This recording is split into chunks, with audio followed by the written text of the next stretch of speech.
కొరటాల శివ డైరెక్షన్లో జూనియర్ ఎన్టీఆర్ గారు హీరోగా నటిస్తున్న లేటెస్ట్ మూవీ దేవర. ఈ సినిమాపై ఆడియన్స్లో విపరీతమైన క్రేజ్ ఉంది. బాలీవుడ్ స్టార్ హీరోయిన్ జాన్వీ కపూర్ ఇందులో హీరోయిన్. అనిరుద్ధ్ మ్యూజిక్ అందిస్తున్నాడు.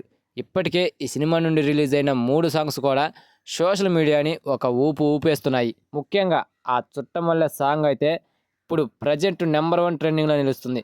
సాంగ్ రిలీజ్ అయ్యి ఇన్ని రోజులు అవుతున్నా సరే ఎక్కడ చూసినా కానీ ఆ సాంగే వినిపిస్తుంది. అంత మంచి మ్యూజిక్ అందిస్తాడు అనిరుద్ధ్. సెప్టెంబర్ 27న ఈ సినిమా రిలీజ్ అవుతున్న సంగతి తెలిసిందే. అయితే రిలీజ్ డేట్ దగ్గర పడటంతో ఈ సినిమా ట్రైలర్ను రెడీ చేశారు మూవీ యూనిట్. ఈ ట్రైలర్లో కొరటాల శివ మ్యాజిక్ అండ్ ఎన్టీఆర్ గారి ఎలివేషన్స్ ఏమన్నా కనిపించాయి అంటే మాత్రం ట్రైలర్తోనే ఒక రికార్డ్ క్రియేట్ చేసినట్టు అవుతాడు ఎన్టీఆర్ గారు. RRR మూవీ తర్వాత ఎన్టీఆర్ గారి నుండి వస్తున్న సినిమా ఇది. అటు కొరటాల శివ కూడా ఆచార్య సినిమాతో డిజాస్టర్ అందుకోవడంతో చాలా కసిగా ఈ సినిమాని తెరకెక్కించినట్లు తెలుస్తోంది. మరి ఆ కసి ఈ ట్రైలర్ని ఎలా చూపిస్తుందో చూడాలి. ట్రైలర్ ఎలా ఉందో కామెంట్ చేయండి ఫ్రెండ్స్.